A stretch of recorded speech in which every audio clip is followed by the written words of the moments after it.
বাঁকুড়ার জয়পুরের বৈতল গ্রামে ঝগড়ভঞ্জনী দুর্গা মন্দিরে প্রতি বছর বিজয়া দশমীতে কাদা খেলার অনুষ্ঠান হয়। এটি এলাকার একটি প্রাচীন প্রথা। কাদা খেলায় সামিল হয়েছেন গ্রামের 8 থেকে 80 মানুষজন।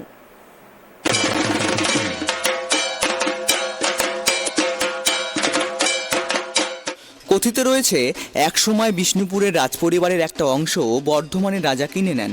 এই নিয়ে শুরু হয় মামলা। বিষ্ণুপুর রাজা দ্বিতীয় রঘুনাথ সিংহ যাচ্ছিলেন বর্ধমানে মামলা লড়তে।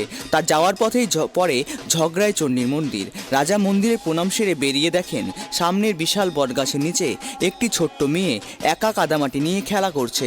রাজাকে দেখেই বালিকা বলে, আয় খেলবি আয়। কিন্তু রাজা জানান তার অনেক কাজ রয়েছে, বর্ধমান যেতে হবে মামলা লড়তে। তখন ওই বালিকা তাকে বলে, তুই মোটেও চিন্তা করিস না, হাসি খুশি মনে যা, নিশ্চিন্ত জিতে যাবি।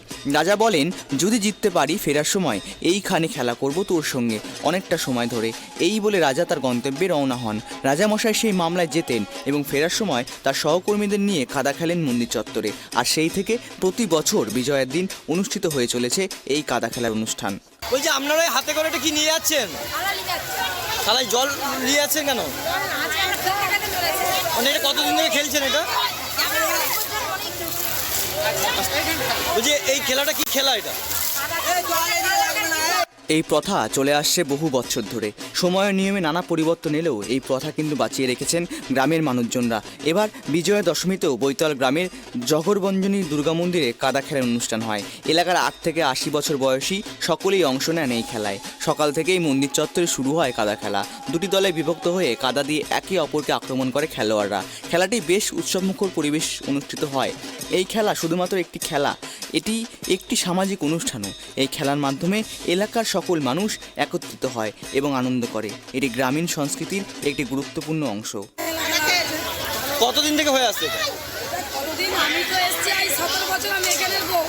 আচ্ছা, শোনা তো অনেক দিনে। এটা কি কোনো ঠাকুরকে উদ্দেশ্য করে? মা ঝোড়াই মা, আমার কালকে মায়ের বিরাট মহিমা। বিরাট মহিমা। এখানে বহু মানুষ কি বাইরে থেকেও আসেন? বাইরে থেকে কত লোক আসে, এখন ধরবে না এখানে এই যে কাদাটা খেলছে, এখান থেকে কোনো কিছু মানে ঠাকুরের কোনো মাহিত্য কিছু আছে কি? রোগ সেরে যাওয়া? নিচে নামে মায়ের 5টা না 6টা ফুল, আজকে মায়ের সব ফুলেরা এখানে কাদা খেল করতে আসে। এখানে আসে? এখানে আসে, এটা বিশ্বাস করেন আপনারা? মা নিজে নামে। বাঁকুড়া থেকে সিধু মান্ডির রিপোর্ট, ট্রাইব টিভি।